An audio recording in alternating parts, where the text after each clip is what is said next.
Thank you for joining us wherever you are. This podcast episode is brought to you by the Old Ways Actual Play team. This actual play uses the Delta Green tabletop role-playing game rules by Arc Dream Publishing. This actual play is performed by adults and in an adult setting. Listeners should know that this podcast will include mature themes and scenes. All content, including names, places, events, companies, military organizations, and etc., which may bear resemblance to entities living, dead, or redacted, is completely coincidental. My name is Michael Diamond, and for tonight's game, I will be your handler.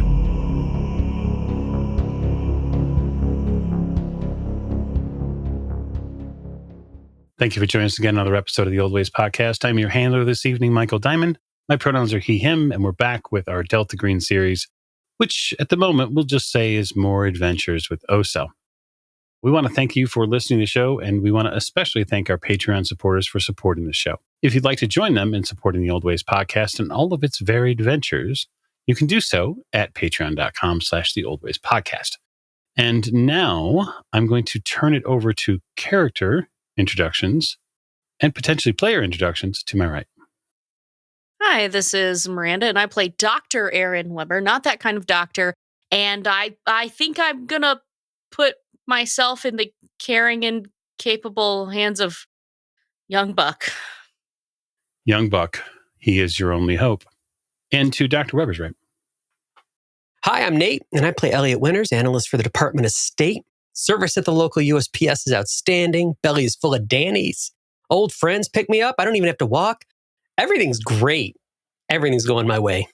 If there was a way to give 5 stars to that local post office, you would have done it. Exceptional service, undeniable here in the San Francisco area. And at the end of the table.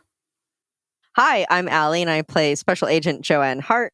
And, well, there's a box with a head in the back seat, and somehow we have information on our target, Lin Wei, and I'm not sure I want to know exactly what was required to extract that information.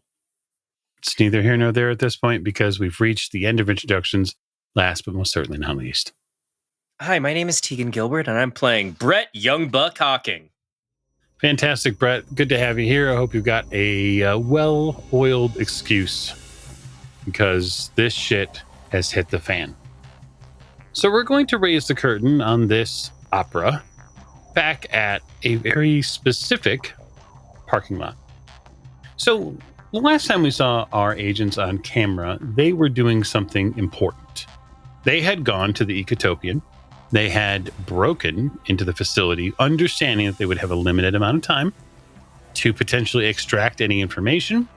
And by sheer luck, or perhaps shrewd searching, Dr. Weber had located a very interesting piece of data at one of the desks, specifically at Dana Gastineau's desk.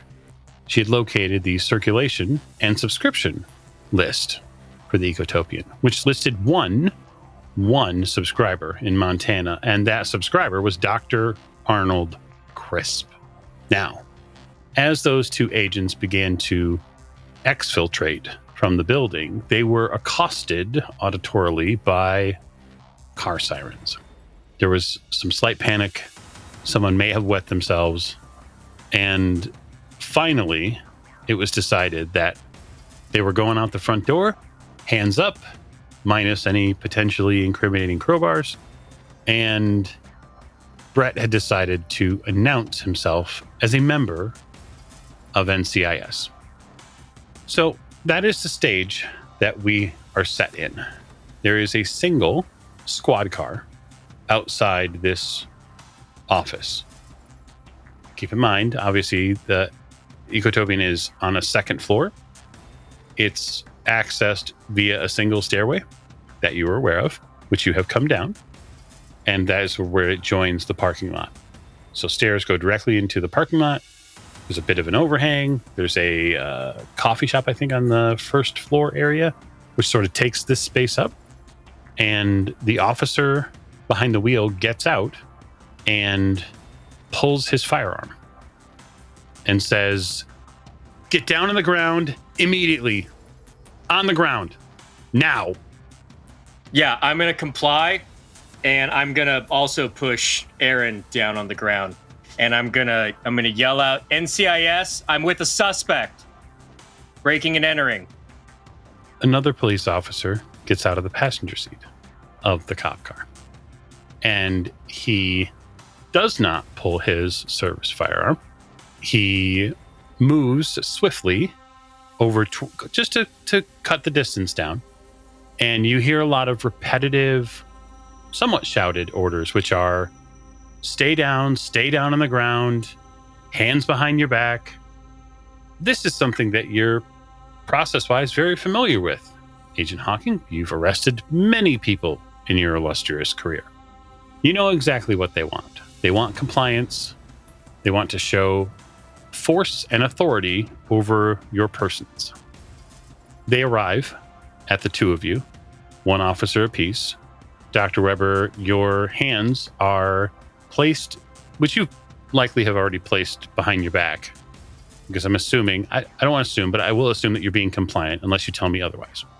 No, Dr. Aaron Weber is being compliant. Absolutely. And we've already established that Agent Hawking is being compliant. Absolutely compliant. I have my badge in my vehicle, so I can pull it if I really needed to. Dr. Weber, they grab you very roughly by the wrists. You feel steel clasp around both of them. You hear each intricate click of the handcuffs. The officer who has you says, "Stay put." You have anything on you that's sharp? Anything I need to worry about? You carrying any needles, any weapons? No. So this officer begins to pat you down very lightly. And then you hear the other officer with him say, "No, hang on, John, don't. Just wait." I thought the other officer was the one arresting me. They don't respond to you. Both of you hear a little bit of mumbled talk between the two of them. You got to be careful. Listen, we'll get a female officer come in here and do the search, okay? Oh, right. I always forget. A couple of moments pass, both of you face down in the parking lot. You can sort of see to the left and to the right if you tilt your head. They're not obstructing your view. You get a wonderful view of this beautiful 1995 Chevrolet Caprice Classic. It's got pretty much standard cop issue hardware, cop tires, all the special decals. You can see that there's fairly clearly, you can see that there's a door open on the passenger side. The lead officer comes over towards you, Brett, and kneels down and says, "Okay, real smooth, all right? I'm going to stand you up." Yeah, absolutely. You're in charge, Chief. He very carefully gets you onto your feet, and they place you against the squad car. Anything sharp in your pockets I need to be aware of? Gonna hurt me? No. I don't want any fucking cuts today. No, you're good. My badge is in the vehicle. John, go check the vehicle. As long as we have your permission. I'm making sure I didn't have anything weird in the vehicle. Yeah, there's nothing too weird in the vehicle. I mean, there's not like a still shaking and barking and licking dog head in there, so you should be good. Not in that vehicle. Right. I didn't bring that with me, did I? No.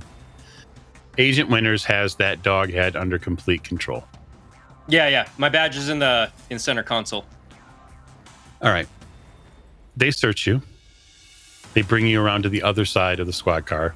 Dr. Weber is left literally on the pavement, face down, just 10 to 15 feet from you. They bring you around to put the car between you and Dr. Weber. And this cop, his badge says Sanford. He looks at you and says, "What's the story? What are you doing in the building?" Brett Hawking, LA office, NCIS. I was in the area on a stakeout. I saw this individual break into the building. At that point, it became a crime in progress. So I followed them in. Then you guys showed up. The other cop comes back, hands this officer named Sanford your wallet. They open it up. They see your NCIS badge. LA office, okay? Yeah, hang on. Yeah. We'll call it. Check on it. If you're good, we'll set you free. Let's cool it here. They come back over to you, Weber.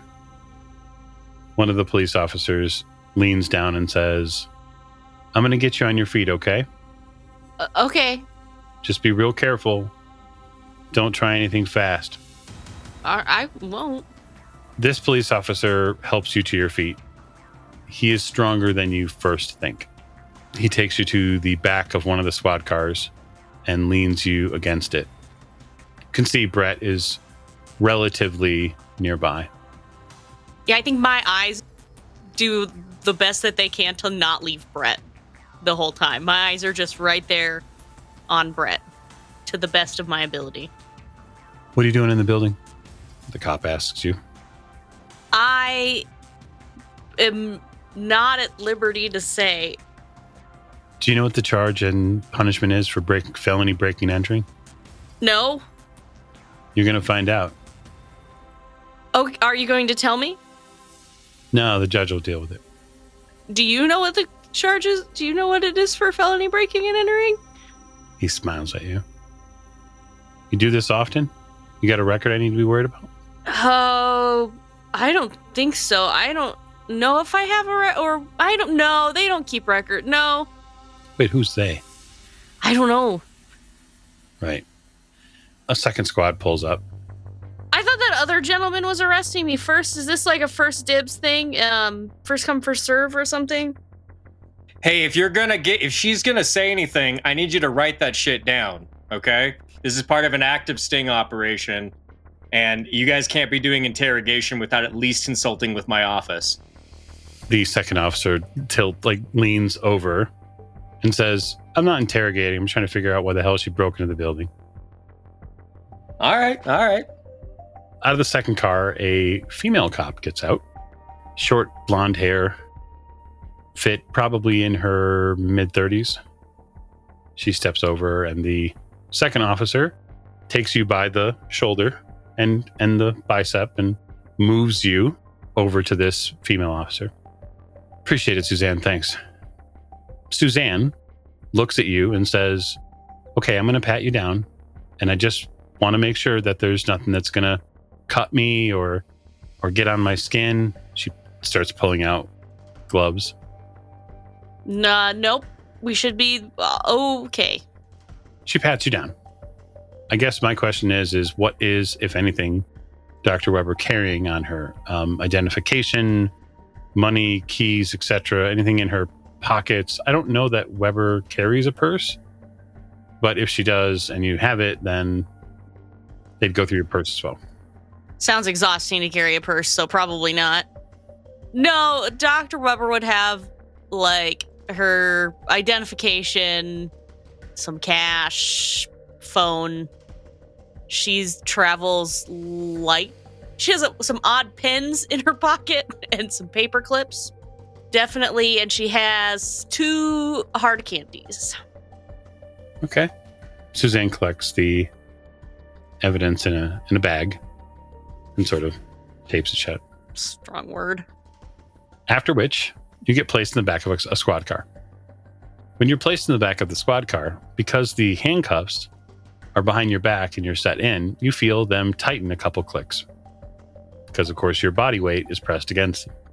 Handcuffs are now very uncomfortable. Also, your shoulders are starting to hurt.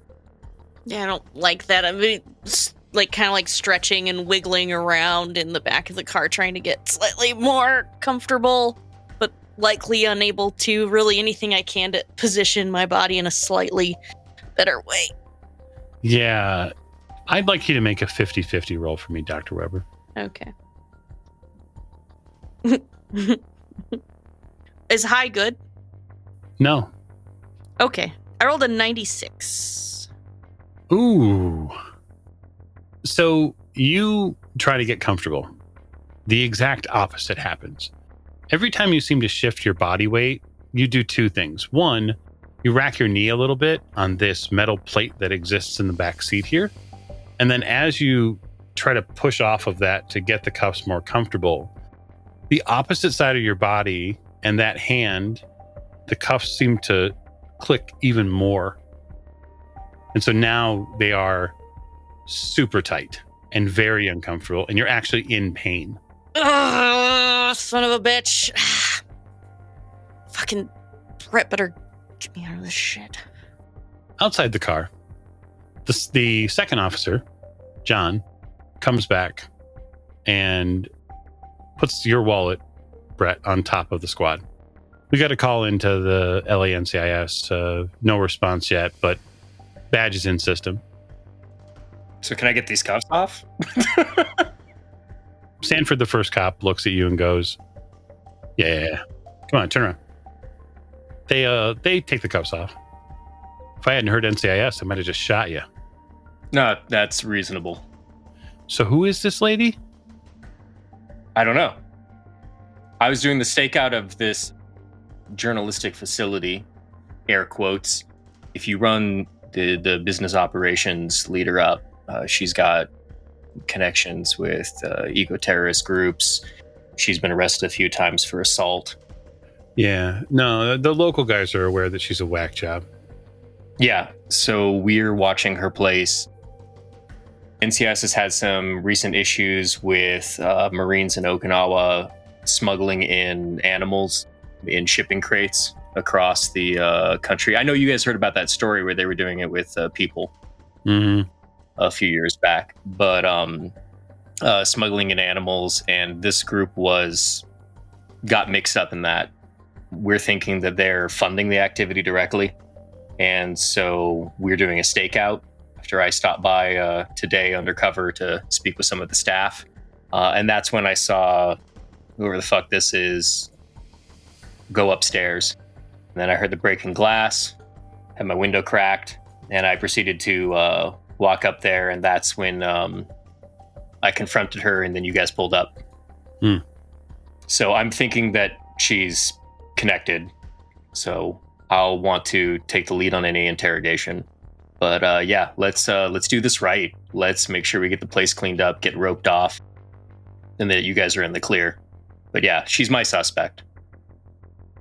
Okay, so here's what I'm going to need from you, Brett. I'm going to need a persuade roll. I am going to give you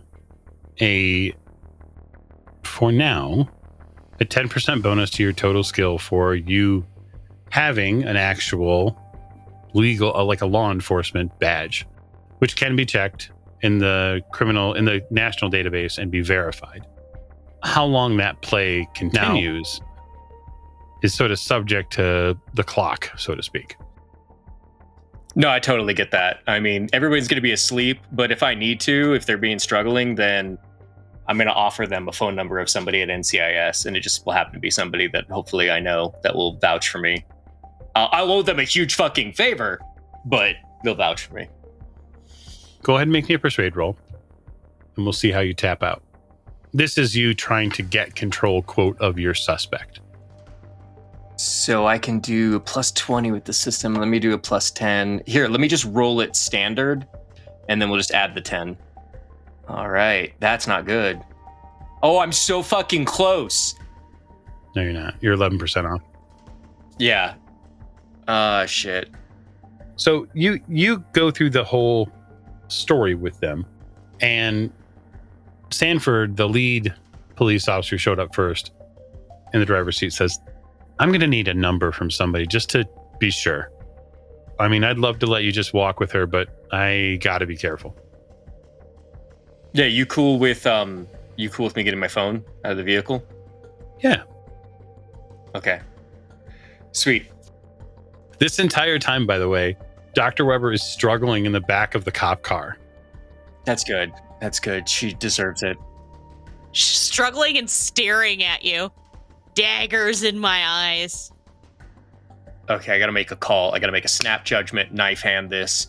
All right, do I call Elliot? Do I call some random dude at NCIS that I'm gonna owe a fucking favor to? I'm gonna call somebody at the NCIS. Fuck Elliot. Okay. All right, so I'm gonna go through my phone. I'm gonna find somebody that is also a branch chief in another department.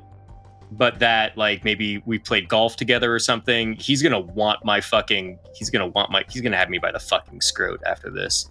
Okay. So we'll say you pick someone. Yeah. Oh, I was gonna call and I was gonna connect the person. But what I'm gonna do is I'm gonna have you roll luck to see whether or not they pick up. Sweet Caroline. All right. I got a 17. It's not a critical success, but it's a success. Okay. You call. It takes you a little while.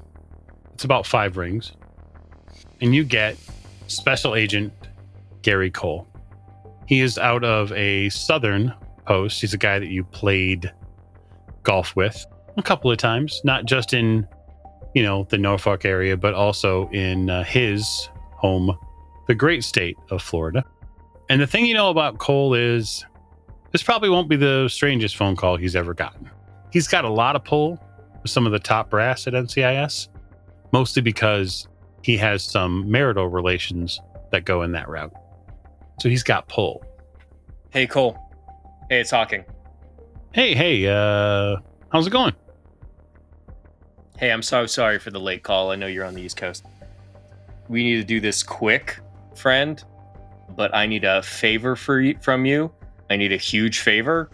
Essentially, whatever you need from my department after this, I've got you. To catch you running naked in the street? Pretty much. Jesus. No, I'm in San Francisco. I was on a stakeout, but I didn't get it approved by Central. Ooh. I didn't get it approved at all. I know, yeah. I was running down a lead.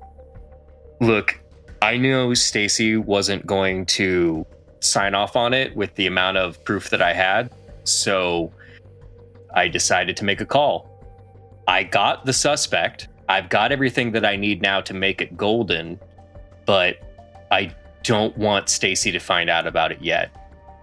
So here's what happened. Uh-huh.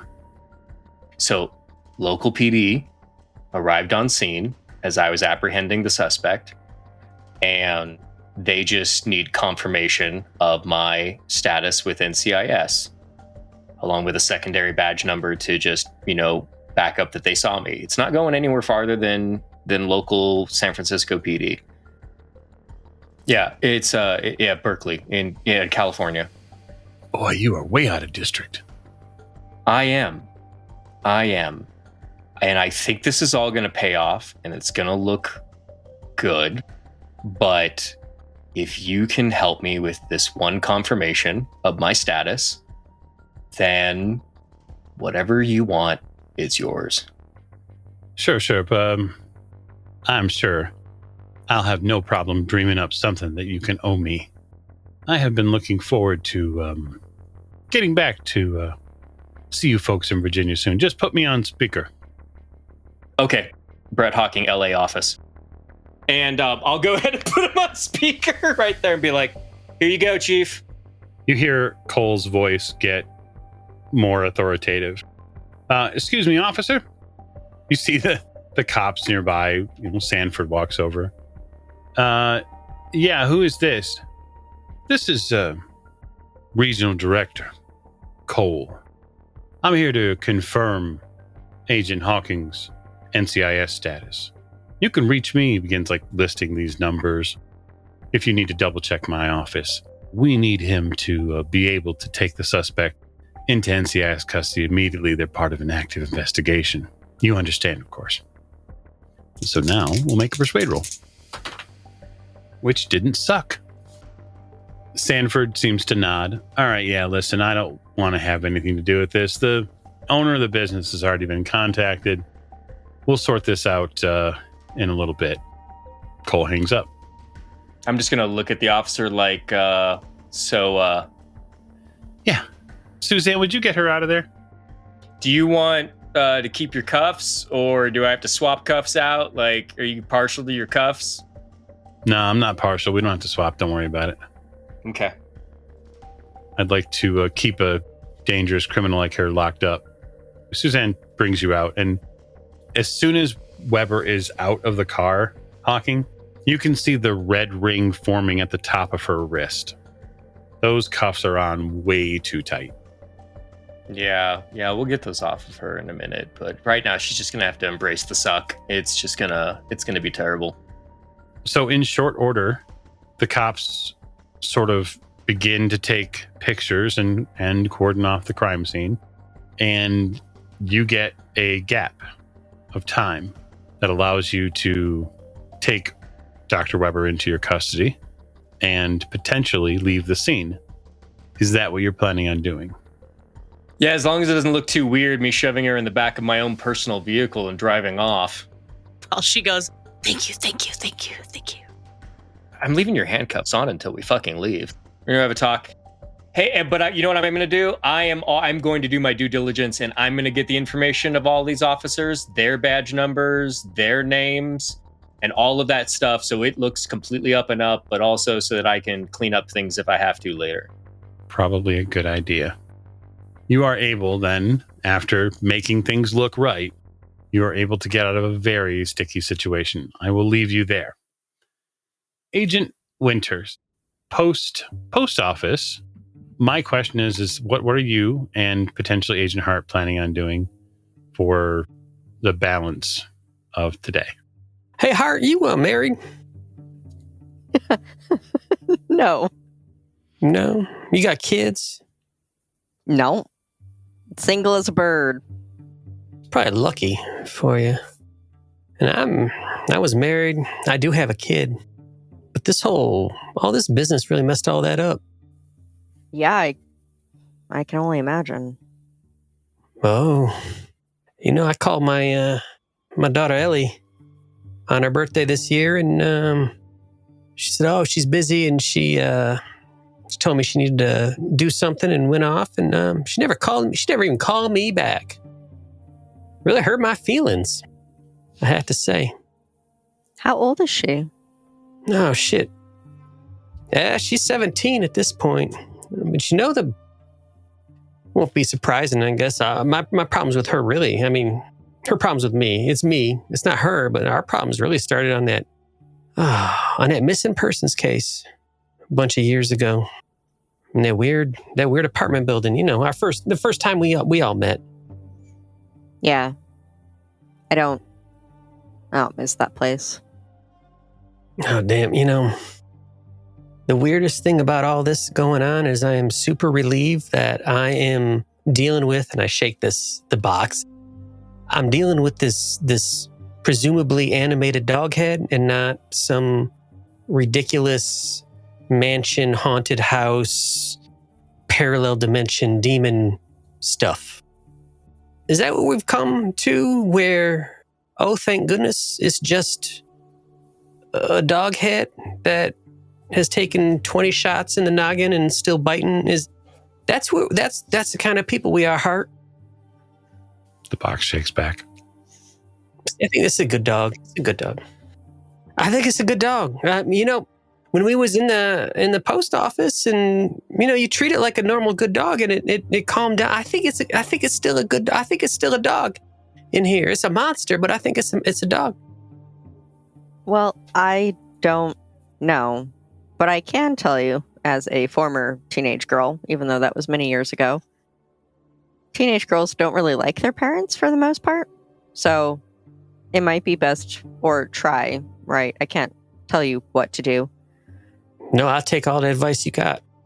She may just be distant because you're not as physically present, and also just because she's a teenager, and, well, teenagers are dumb. I'm sure you remember that. I hope you're right. I haven't seen her since I moved out to... I got reassigned. You know what it is when you're in a position like mine, you go from New York to Utah. It is exactly what that would seem like. But you know what? It was better for me. I sort of liked it. I thought we were done with all this nonsense. I didn't ever think I was going to... I don't want to say it like this, but I didn't ever think I was going to have to see you again, because not that I didn't want to see you again, but I knew if I saw you again, it was going to be... weird. It's going to be more of this. And I point to the box. Yeah, weird. Weird stuff. I'll take this, and I'll gesture to the dog head. over another building because the last time I tried to find a weird building, it didn't work out. So I've kind of given up on weird buildings and I've gone back to missing persons. But right now I've got a weird dog head. And I'm not really sure if those things are going to overlap or not at some point. I really hope they don't, because I don't really need missing persons on top of a dog head. And I'm just going to stare at the box, and if it shakes again, I'm going to be a little more upset about it. It does not shake, but from inside of it, you hear what you think might be panting. I pat the box very gently. It makes another strange sound, more like a... You see that, Hart? I think it's a good dog. This dog, you know what? None of us asked for any of this to happen to us. This dog didn't ask for this either. No. And I know that we're supposed to go to some bookstore because she's like our target, Lin Wei. That's her name, right? Mm-hmm. Fairly regularly, right? So are we just going to hang out in the car with the dog head? Winters, I have a really bad idea. But lay it on me, because you know what? One of my specialties is just acting out on a bad idea. So I work in Pacific Command, and we've been dealing with a lot of stuff overseas in the Chinese theater. And who's to say that she's not technically an informant for me to have placed under surveillance, very subtly under surveillance, and we have enough to bring her in for questioning because she falls into a weird gray space between having an American status but also potentially having ties to China during this tumultuous time. And then we can show her the dog head and see what she says and how she connects to it. Like a little surprise, a little gift for her. You're in Pacific. Dang, so you done good for yourself. I have. So you ever think maybe the stuff that we saw actually helped you? Oh no, it did nothing but make things worse. I just happened to, for the most part, put it as far in the back of my mind on nice back burners until I'm here again. This is as bad as it gets, really. I wasn't strong enough for that, Heart. It didn't work for me. It didn't. You know, I did the worst thing. We're getting a little close to sort of like internment WW2 camp kind of stuff. That you're not talking about that, right? You're not going to pull Len in and make her disappear in a black site. Like you're not. Okay. No. We're just gonna put her in the car, and we're going to take her somewhere for questioning with the dog head. Mm-hmm. And then, no, here's the thing, Agent Winters. No one's going to believe her after we let her go. Oh, I can tell you from firsthand experience, yeah, the worst thing that she could do is tell people what she done saw. Yeah, and then when no one believes her, it ruins her credibility, which, makes it so that whatever animal activist stuff she has going on kind of goes up to the wayside, like, oh no, we can't align ourselves with her. She's real crazy. I think this is a terrible but very good plan. Hart, there's a streak that's gone through you. Maybe it's a new streak, or maybe I just didn't see it before, but all right. I could sort of see why you're in Pacific Command and going through the ring. Let's go track this young lady down. She is an eco-terrorist after all. She is. And I'll turn the car on. I think the best way to do like the search for Lin Wei is likely a couple of different ways. You could search for her by public record. It's not really going to give you her house unless her house is listed as part of public record. I know that Elliot's made some friends at the post office. You could potentially consider like going back in and saying, hey, like we know she shows up to this coffee shop. So I'm wondering, are you going to stake out at the coffee shop and wait for her to just pop up? Or are you going to actually try to find her house? Yeah, I think our best bet, Agent Winters, is to let's look for her in the phone book first. And if worst comes to worst, we can stake out the coffee shop. But there's still, we just passed a payphone booth not that long ago. There was one at the gas station a couple blocks back. We can go over there, we can grab the phone book, we can look her up. And if there's multiples, we'll just write down all the addresses and phone numbers and we'll check them on the way. Let's do that. This is a local spot. This is a walkable city. She probably roosts somewhere around here. Very likely, yeah. I'm all right talking to folks. I can go in the coffee shop, talk to the owner, talk to if they have waitresses in this joint or whatever they have in a San Francisco coffee shop. All that business. Yeah, let's just do this old-fashioned stuff. Yeah, some beat cop. Okay, so I got to ask, back in Hawking's vehicle, after you've pulled away, Brett, are you undoing Weber's cuffs or are you just going to let her suffer? Brett, will you take these fucking cuffs off me? Yeah. Hold on a second. I'm pulling into an Arby's drive-thru. Hold on. Oh my God, they're so tight. Okay, yeah. Okay, I'm parked. We're gonna get a 5 for 5 roast beef. Let me go back in there. Brett, I swear, I will dislocate my shoulders and put my arms in front of my body, but I can strangle you easier. If you dislocate your shoulder, I can't get the key in the cuff. Okay, I'm getting the key. That's fine. Okay, they're off. The relief is tremendous, Weber. Your wrists are now marked by these perfectly spaced rings. They're red. They're a little white, actually. And then there's a bit of blue. That's not good. Your hands are tingly. Like shaking my hands, rubbing my wrists, bending them back and forth, and trying to get the blood flowing back into my hands. Sorry. It's okay. It's not your fault. And honestly, I want to say those guys were assholes, but really they weren't. So, I guess we're fine. So it's fine. I mean, we're not fine, but we're probably gonna want to get the fuck out of here in the next 24 hours. Oh yeah. Yep. In the meantime, do you want like a ham and cheddar, or I'm buying? Yeah, I mean, I don't really like the ham and cheddar. I mean, I could just go for I'd just go for some fries, some good curlies. Yeah.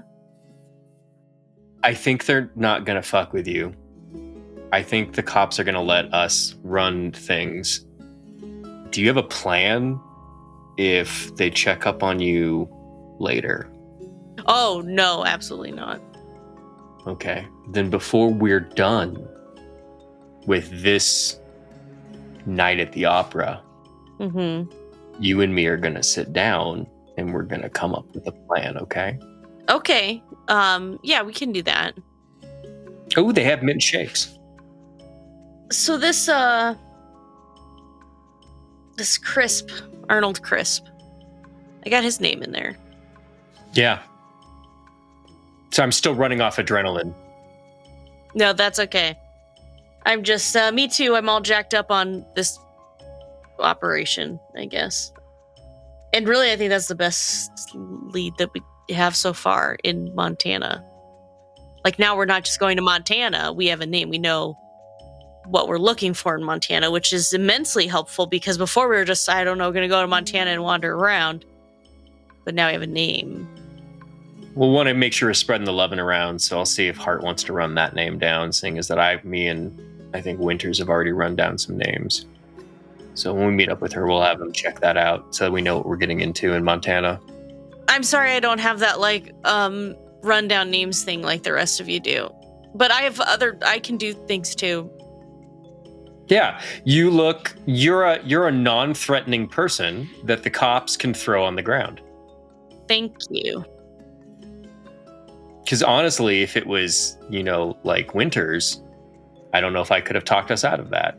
I think Winters would have talked them into being in cuffs, honestly.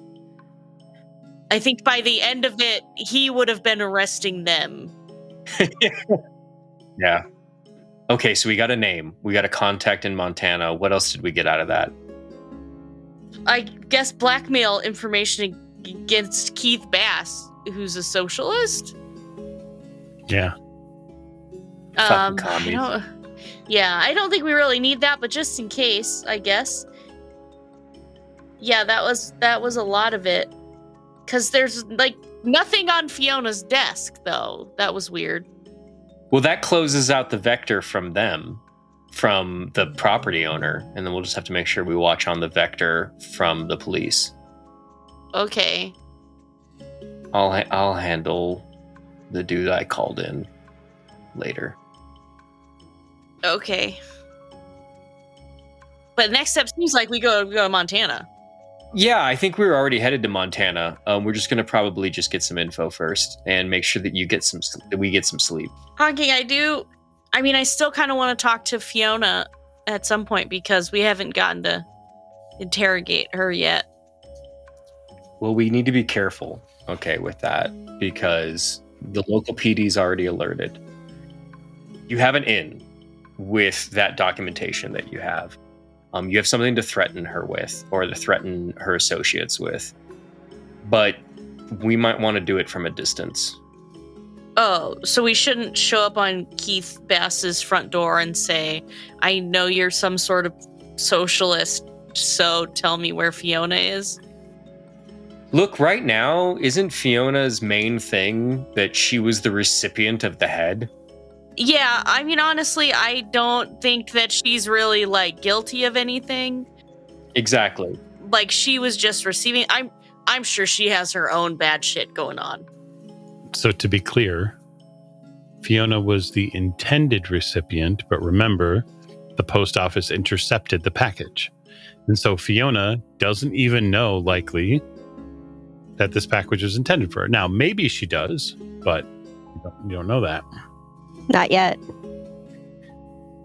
Yeah, so we have that in our back pocket. No, some person, whatever, sent it to her, and it was really hey, weird shit's happening, this bad stuff's happening. Maybe that she could get it out there, blow it open or whatever they say in the news. So, I'm on the same side as you, but really we got that crisp name, so maybe we already know who sent the package. And yeah, you're right, we could just circumvent Fiona. Well, and then the fact is, like I said, yeah, you're absolutely correct. I agree with everything that you're saying, surprisingly. But here's the deal. On top of that, we can always cycle back if we need to on her. Okay. Yeah. No, same page. I think we find out what's going on with the dog head. We need to get to the source of the dog head. And the source of the dog head, I think, is Dr. Arnold Crisp, Montana. Yeah, we found who was receiving the head. Now we need to find out who's giving the head. On that note, I'm going to ask for, we'll just say, search rolls for our Agent Hart and Agent Winters. 21 under 70.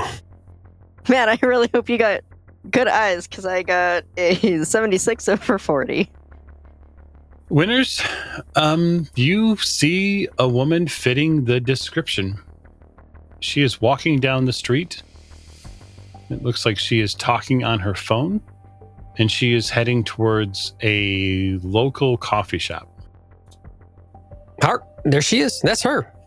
I swear that's her. That's Fiona. I'll point her out. All right. So how obvious do we want to be about grabbing her and putting her in the car? I'm going to roll down the window. I'm going to yell out the window, Fiona, I got some mail for you. It was supposed to be yours, but I got it here in my hand. And I'll hold up the box. I'll say, Hart, pull over to the side. Let's do your thing. I guess I'm just going to pull over to the side. This is not covert at all, which is not what I figured it was going to go more subtle than this. And it sure didn't.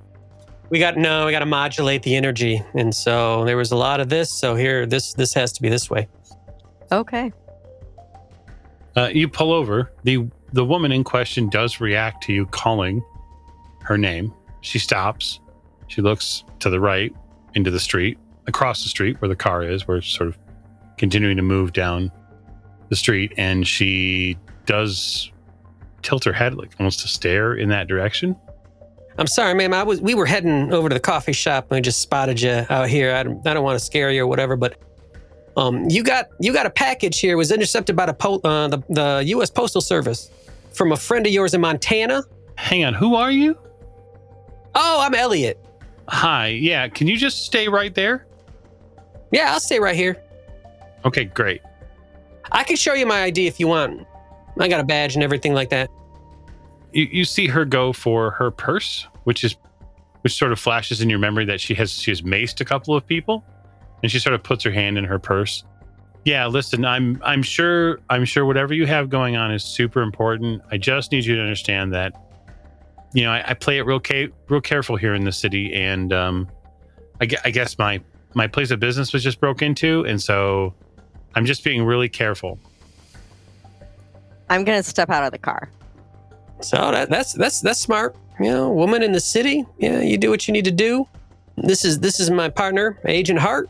And this box seemed to be pretty important for a gentleman off in Montana to get to you. He got you a little letter and everything, said that it would be something that you would want to deal with. And I'm going to tell you something, Fiona. This box is ridiculous. Agent Winters. Yeah, Hart. Yep. Would you kindly put that into the back seat and roll up your window? Well, I was thinking of opening it here, Hart. And I'm going to... No. Agent Winters. Oh, Hart, you don't want to play this careful because Fiona over there will just run. I know, that's why I'm out of the car. Oh, you're going to chase her down? You're going to chase her down? Across the... Well, I'll just shoot her, Fiona. It will just be shot. I mean... Okay. You know what? This is good. I'm gonna do it your way. Hey, Fiona, my partner doesn't want you to see what's in the box right now. But I'll tell you what, it's a dog head that is still alive. But she's gonna talk to you now. And I'll put it down and I'll roll the window up. And I will reach into my pocket and I'll pull out the pack of cigarettes that I have begun smoking and I will light one up. Fiona looks at you, Hart, and says, okay, what the fuck is going on? We have some questions that are specifically pertaining to a package, and I'll pull out my badge. Congratulations. Talk to my fucking lawyer. Now, you see, and I'm going to, step in her path. She pulls out a mace immediately. That's okay. I've got my hand resting on my gun. See nothing. You get close to me, you try to fucking interrogate me with these Gestapo tactics that are fucking here, and the Gestapo tactics as well. I will put you down, lady. I don't give a shit. I get 10 wackos a month. Everybody's got their own personal fucking crusade. I don't want anything to do with it. I just want to go get my coffee and figure out why somebody broke in my fucking building. Well, I don't know why your building was broken into, but considering that there was a package that was intended to go to you that is essentially a matter of national security, I'm going to need you to get into the car. Absolutely not. And I'm going to click open the holster. I'm going to open the box in the car. Hart, you're going to get sprayed with mace is what's going to happen. Can I kick her in the shins before that? How far away am I at this part? I would say that Fiona's not going to let you get within 5 feet of her. There's no way she would let that. Let's talk about initiative. So it's highest dex. So what's Hart's dex? 14, so 70. Okay, you are higher in dex than she is. So you're going to pull your gun. No, I was doing it to be menacing. I'm not actually going to pull the gun. Okay. I have my hand resting on it, but if she looks more aggressive, I'm just going to knock the mace out of her hand. I'm going to grab her hand, take the mace, and, basically tell her, no, really, I need you to cooperate. Yeah, no problem. So that's a disarm. You have a hand free and you need to get into hand-to-hand range, which you can totally do. We'll just say her intent on her initiative phase will be to depress the button on the mace to mace you. That's her act. That's what she wants to do. So it's going to be unarmed combat on your part. Okay. And you are attempting to disarm. Okay, so my unarmed combat is 40, and I rolled a 16. Okay. So I'm going to have her fight back because I think that would be funny. Okay, she rolled a 2. Oh, come on. She did. So you attempt to disarm her, and she prevents that from happening. She doesn't actually deal you any specific damage. She's just, there's a tussle now. Elliot, there's now a tussle in the street between Agent Hart and Fiona. And if you had just been allowed to show her the head, none of this would have happened. I'm making soothing noises to the box, and I'm very carefully opening up the box. I have a feeling that this dog is a good dog. Has been treated very, very poorly, but I'm very I'm ignoring everything that's going on. Hart has decided on a course of action which is unwise, and I'm going to let Hart deal with that because I've seen that. Plus, Fiona seems to be armed with mace, pepper spray, whatever. Who cares about that? Like that's not gonna leave a lasting mark. But I'm more interested in this dog head now.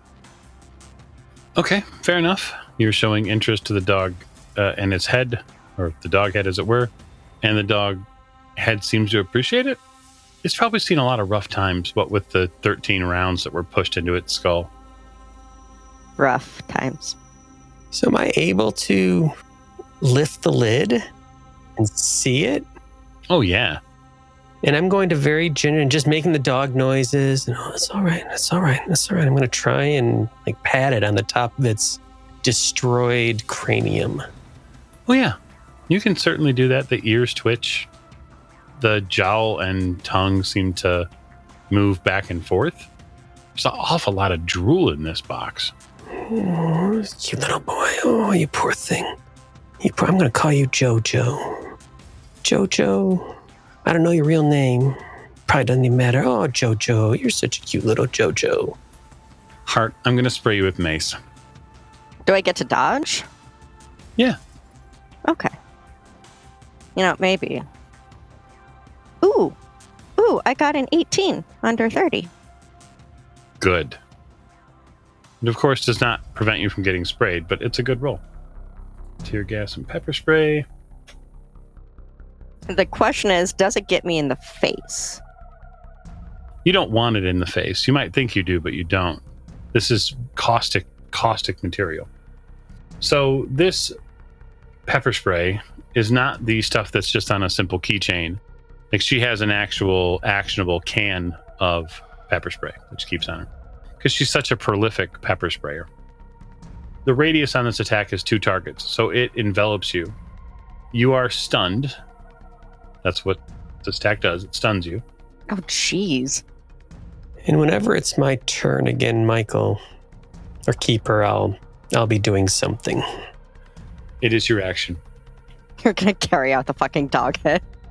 I'm going to open the door. I'm going to get out with the box open. I'm going to tilt it out. I'm going to call Fiona. If you're done with all that nonsense, this is Jojo, and this is what your friend wanted you to see because your friend had a feeling that you had some feelings yourself about dogs and animals and animal cruelty and all this stuff, and they thought you'd be interested in what's going on down here. And I'm petting the dismembered dog, but also trying to give a good view of it to Fiona across the street. I'm not approaching because mace is, of course, area effect, and I'm going to stay away from it. That is likely a smart idea.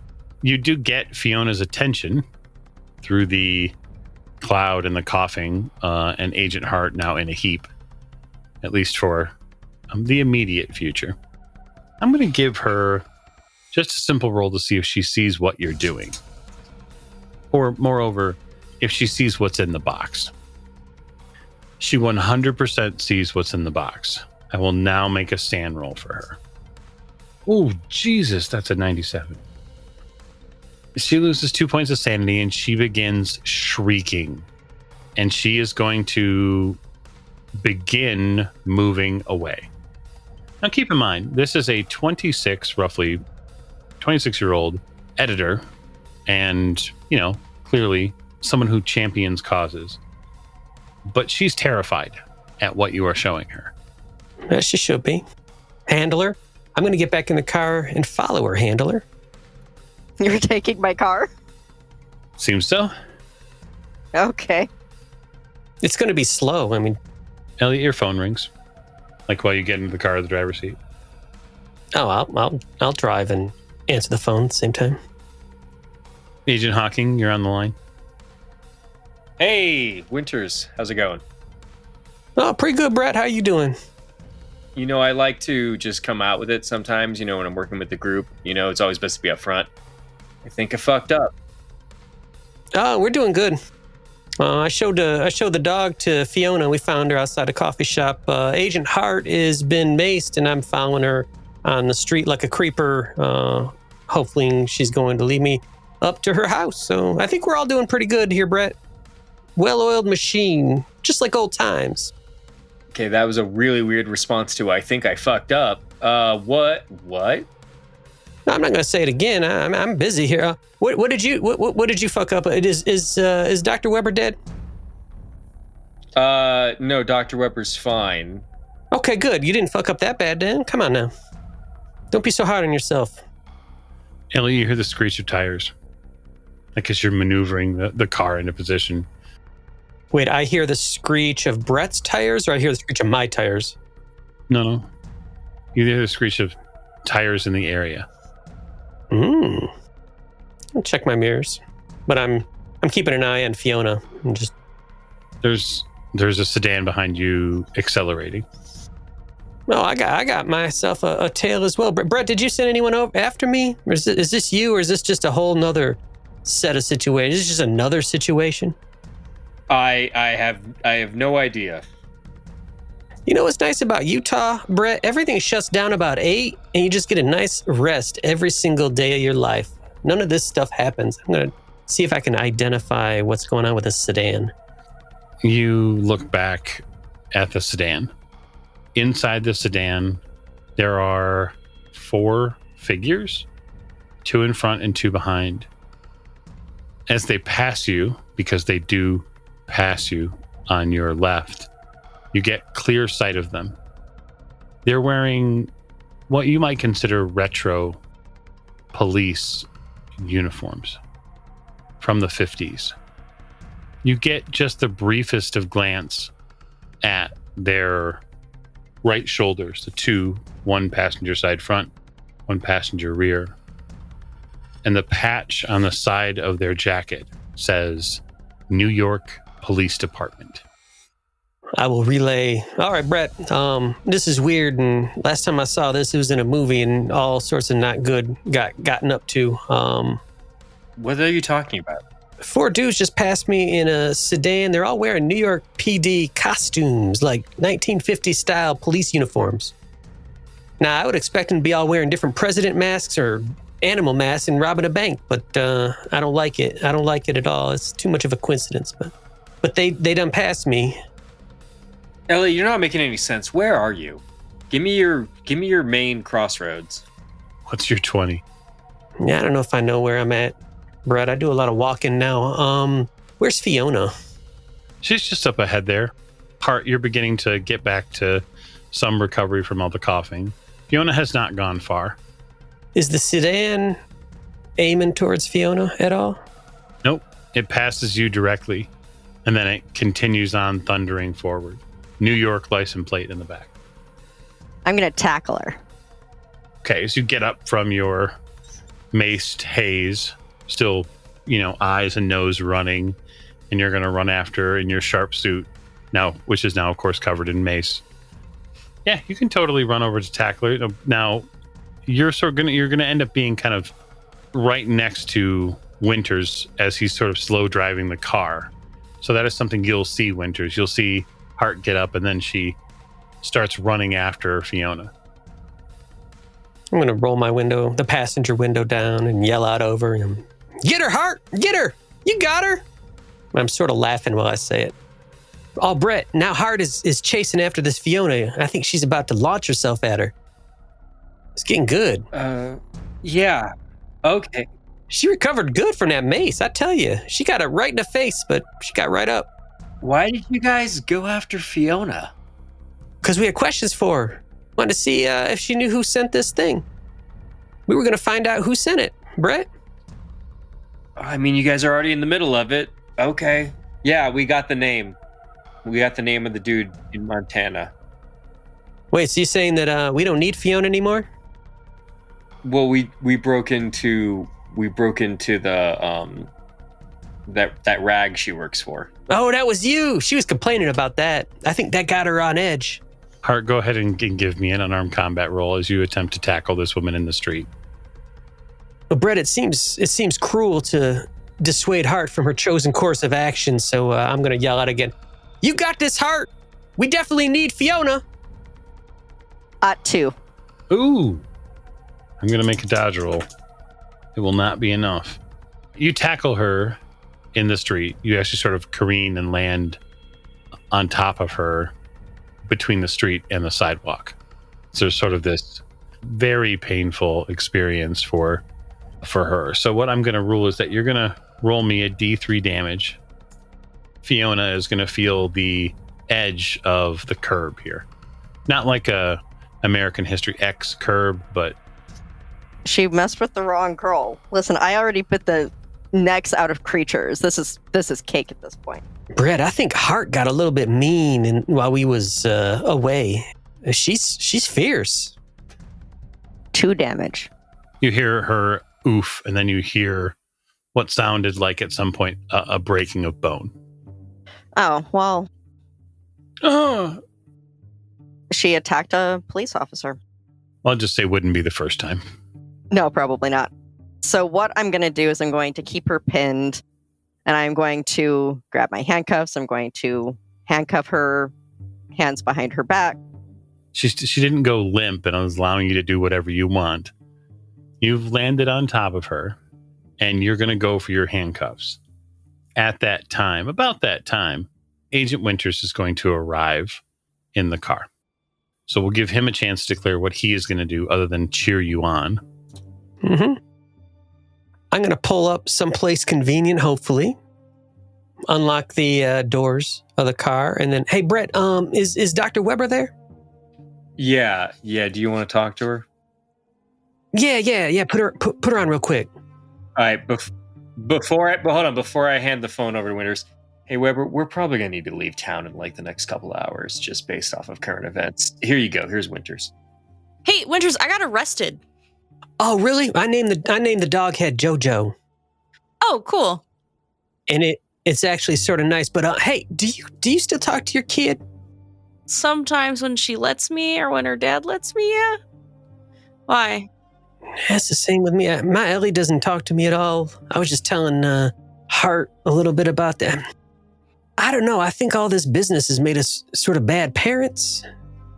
Oh, I think I was a bad parent before that, but it did compound it. Yes. It made it worse, I think.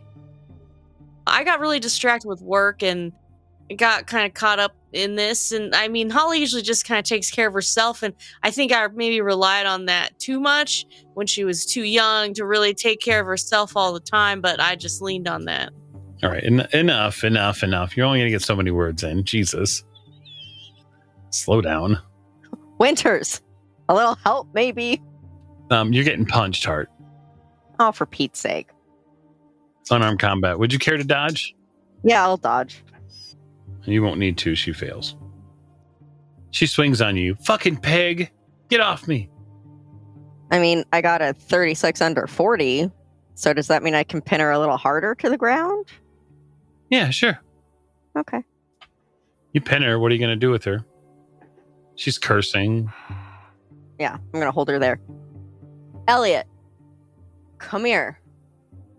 You want to bring her in here? You want me to open a trunk? What's your plan now, Special Agent, Black Ops Agent? I'd like you to put handcuffs on her so we can throw her in the back of the car. Hart, I ain't got no handcuffs. I have handcuffs on my belt, thanks. All right. I'll make sure the box top is closed on Jojo. I'll get out. Ma'am, I'm going to put these cuffs on you. Hart, do you think I can put them in the front or you want them in the back?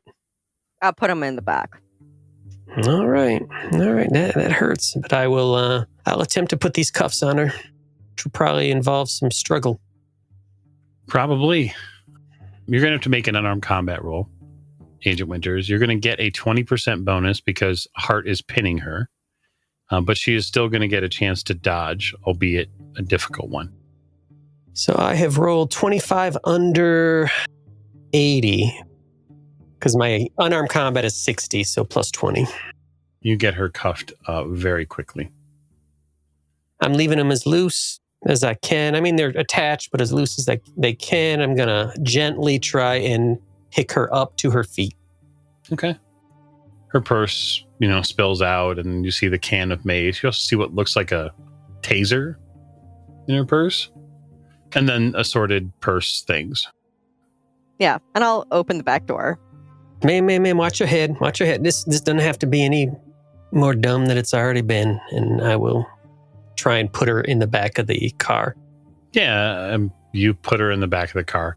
There's a bit of a struggle, but she has no leverage, and she is not a strong person. Hart, she seems sort of squirrely, so here, you hold on to her. I'll go get in a driver. Or do you want to drive still? If you want to drive, you get in there and lock the door and all that stuff. Because we're not in a patrol car, right? This isn't the doors don't open in the back. Yes, this is just a normal car. I'll sit in back with her if you get her purse and everything that should be in it. That way we don't leave anything behind. Winters, do you still have the phone, in your ear, cradled? Mm-hmm. I'm thinking I've just been like this the whole time, just shoulder up to the ear. And I've been sort of giving Dr. Weber, whoever's on the phone, the play-by-play as this has been happening. Yeah, so you're hearing this, Weber. You're hearing, oddly, a woman getting arrested. Just the clicks of the handcuffs give you the heebies. Oh, shit! I've been there today. Hawking told you we already know who sent the box, right? Yeah, but we didn't know before we'd already gotten involved in all this business. We got Fiona, though. Maybe we can ask her some other questions. She seems pretty angry. I don't think her and Hart are going to be exchanging no cards at the birthday. Elliot, get in the car. I'm going to get in the car, though, now. We're going to start driving. Where you all at? We can maybe meet up. At Arby's. They got a 5 for 5 right now? Oh, yeah. Did you want me to get you some? Yeah, and horsey and barbecue. I need both of them on all. And yeah, a whole 5 for 5 just for me, but no fries because that stuff will make you fat. So just the 5 for 5. We'll see you in a second. Okay. Oh, wait, where are we meeting? At the Arby's. I got to get my food on. I was going to bring the Arby's to you. So I don't even know where we are. Here, and I'll hand the phone to Hart. I'll get back in, get the car going. I'll start driving and wait for directions. Hey, Hart, I got arrested. A woman screams, "What the fuck is wrong with you people? Let me go!" I'm getting Arby's for Winters. Did you want anything? And where are we meeting? Yeah, if you can get me something ham or roast beef related, either of those is fine. Did you want a 5 for 5 too? Yeah, 5 for 5 is great. Extra fries and a diet, whatever. Some kind of diet soda. Mm-hmm, yeah. And where are we meeting again? Let's meet at the closest strip mall we can find. Just a parking lot? Yeah, but not in front of the Arby's, because that seems like a bad plan, and I don't really want to take her all the way back to the post office. She is bleeding from the face. She started it. Okay, well, just, I guess, find a strip mall, give me the address. Hawking, we got to get 2 more 5 for 5s, and then we'll meet you there in the parking lot of a strip mall with Arby's. Why am I buying them roast beefs? I bought it because you had to be in handcuffs. No, I'll buy because it sounds like they're going through a rough time too. Aren't we all? And so it's with that very heavily non-endorsed Arby's episode, we will leave you tonight, 5 by 5 and all, with Mace on the side. I, as your handler, hope that you've enjoyed this episode. I know I enjoyed it. Thank you, and have a good night.